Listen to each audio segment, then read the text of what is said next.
In this video, I'm going to show you how to use the unit circle coordinates and building the unit circle in your mind or on paper in order to figure out what the values of sines and cosines are of specific values that are on the unit circle.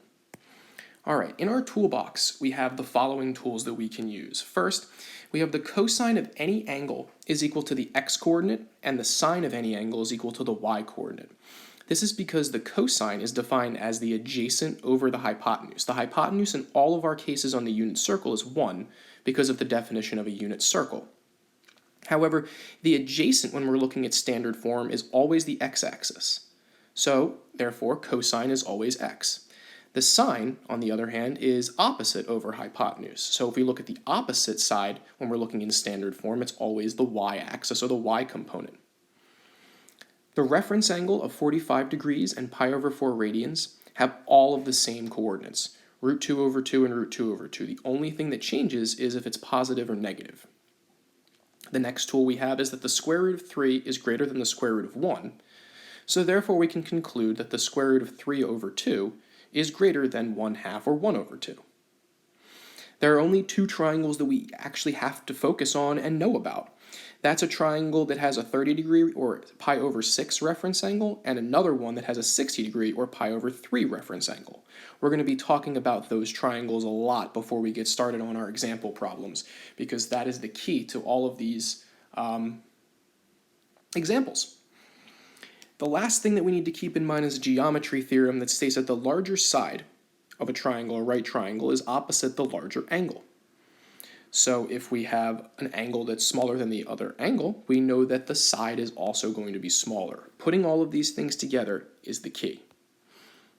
All right, let's take a look. The first thing I was talking about are these two triangles. And you're probably thinking, what triangles? All I see is a circle. How's he talking about triangles? All right, so the first triangle that I want to point out to you is that if I draw from the center over to the point and then drop a perpendicular down and then move that one back over to the center, I have drawn a right triangle. That right triangle has a radius of, or a hypotenuse of 1, and it has a reference angle of 30. That triangle can be found in 4 other places, or 3 other places, on the unit circle, and this is the first of the 2 triangles that we're going to focus on. Let me draw in the other ones. They're all the same triangle, just rotated around.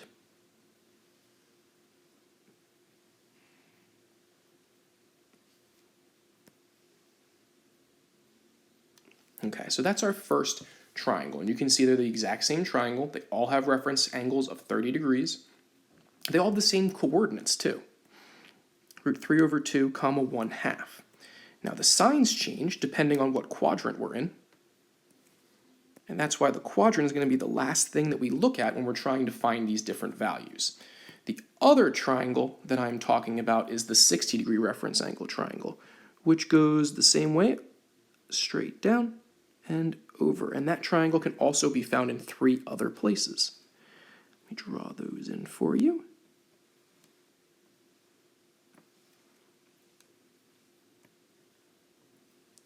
Alright, so there's really only 2 triangles to worry about. You can see that the second triangle also has the same coordinates. If we look at those, the only thing that changes is the plus or minus, so that's the quadrant. So we're just going to have to think about that for 1 second, and then we'll be good. The last thing I want to point out before we move on is that the pi over 4 or 45 degree reference angle, they both match at root 2 over 2. So that's the special case in my opinion. It's just something that we're going to remember. There's only 3 numbers to remember: 1/2, root 2 over 2, and root 3 over 2. So there's root 3, root 2, and root 1, which is 1. Kind of cool, kind of easy to remember. They're all over 2. Let's keep going. And let's take a look at these 2 triangles a little bit more in depth. All right, so here are those 2 triangles. We can see that the 30 degree triangle is the one that I had yellow on the previous slide. I'll color it yellow for you, why not? And the other triangle is the blue triangle on the previous slide. All right, so putting this all together, we only have 2 options. So this is like a 50-50. You could guess, but that doesn't really seem to make much sense to me. Our 2 options are, is it going to be 1/2 or is it going to be the square root of 3 over 2? Super easy question to answer. All we have to do is figure out where the larger angle is. In our first triangle right here, that 30 is a small angle. I mean, the side opposite is also exaggeratedly small. So this would be my 1/2, and this would be my square root of 3 over 2. Similarly, 60 is my larger angle because that one's actually a 30 over there. So this would be the square root of 3 over 2, and this one would be 1/2. You notice they're the same triangle, just turned on its side. All right, so we got triangle 1, and we have triangle 2. Super important that we are able to figure out, do we want the 30-degree reference angle triangle or do we want the 60-degree reference angle triangle? I think now we're ready for some examples and Mr. Satz's foolproof 4-step method for doing these problems. All right, let's take a look at our first example here. We have the sine of 7 pi over 6. All right, so step number 1. What is the reference angle? So in radians, super easy. It's just pi over the denominator, which is 6. We then kind of need to turn this in our heads, or at least figure out in our minds, is this the bigger angle or the smaller angle? It doesn't actually matter if we know that it's 30 or 60. We just need to know that it's the smaller angle because 6 is a larger number. If 6 is a larger number, we're dividing by a bigger number, the number gets smaller. I literally remind myself of this all the time. So now we're able to figure out which triangle we're looking at. We're looking at the triangle with a smaller reference angle. So I'm going to draw it super exaggerated so that I know which side is smaller. So this is the angle I'm looking at right here. I know that's pi over 6. I know this is my smaller side, it's going to be 1/2. I know this is the square root of 3 over 2 then. Now I need to ask myself, am I looking for x or y? And that has to do with sine and cosine. If it was sine, I want y. If it's cosine, I want x. So I'm looking for y here. So then all I have to do is pick my y value. So it's going to be 1/2. All right, cool. So it telling me it was a y value told me that I was selecting the vertical component or the y component, not the horizontal or x component. The last thing I need to do, so I know my answer is 1/2, right? Now I just need to know, is it going to be positive or is it going to be negative? So I have to figure out what quadrant is it in.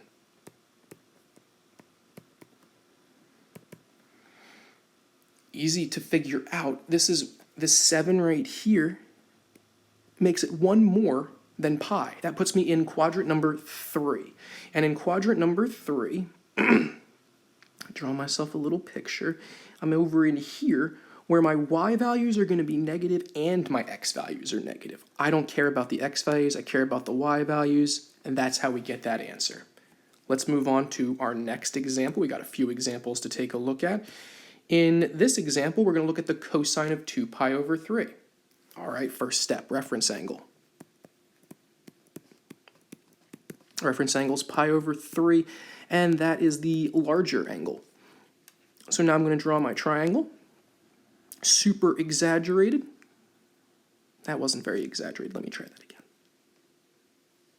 We really want to make sure it's not ambiguous at all. So I'm going to draw real vertical. There we go, much better. All right, so now I know the 1/2 is there, the root 3 over 2 is here. I'm looking at this angle right here. Okay, now I need to decide, am I using x or y? Well, it's cosine, so that means I'm going to go with x. All right, question number 4 is the quadrant. 2 pi over 3, because this is 1 less than a full pi. We're at 2 over 3 instead of 3 over 3. I know I'm in quadrant number 2. In quadrant number 2, which is right over here, my x values, which is what I'm looking at again, are negative. I'm on the negative side of the x-axis. So that means I'm going to be negative 1/2. Sorry, I forgot to select the x value. That's right here. The x component was 1/2. Making it negative makes it negative 1/2. Okay, let's move on to our next example, which is the sine of 5 pi over 3. You might notice I'm not doing tangent because Mr. Satz always does an example of each kind of problem. and I just didn't go to tangent. Tangent, in my opinion, is a calculation in itself. I always do tangent by its definition, which has to do with sine and cosine. So we'll get to that in another lesson. All we're going to focus on is sine and cosine. If we can get those, I promise you, you can get the tangents. All right, let's take a look at this one. And in this example, we have a reference angle of pi over 3. Since 3 is smaller, this is going to be my larger angle, kind of like the last one that we did. All right, so now I'm going to draw my triangle. It's going to be the larger reference angle. So again, it's that 60-degree angle, but we don't care. We just know it's the big one. All right, so that gets me root 3 over 2 right there, 1/2 there. There's my angle.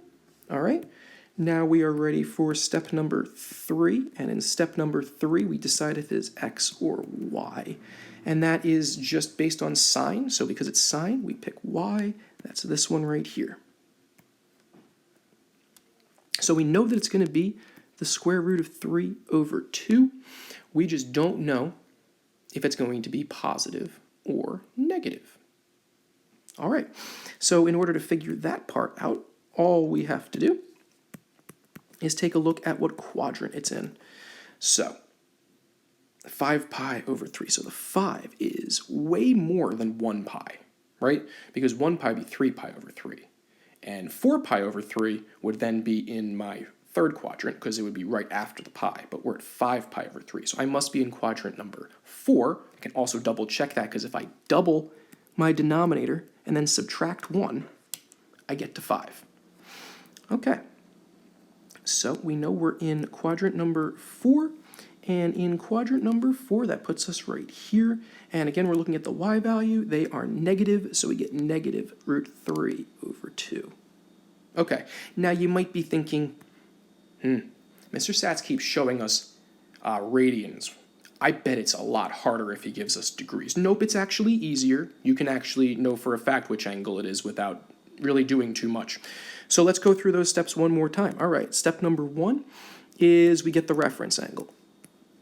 Now, you have to actually think more with this one, huh? To get the reference angle, we have to figure out which x-axis is closest. I taught you guys to draw a picture.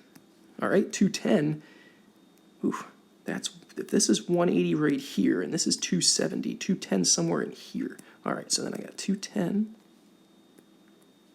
and this is 180. Their difference is 30. That's the smaller one. All that work, again, just so I could get that it's the smaller one, which I could have gotten with radians a lot faster. So now I know my triangle. It's the smaller of the two. So it's like this. So I got root 3 over 2 right here, 1/2 right there. All right, step number 3 is to decide if it's x or y. It's cosine, so it's x. Again, cosine goes with x, sine goes with y. We now want to pick the x coordinate. That would be root 3 over 2. So now we know that it's the square root of 3 over 2. We just aren't sure if it's positive or negative.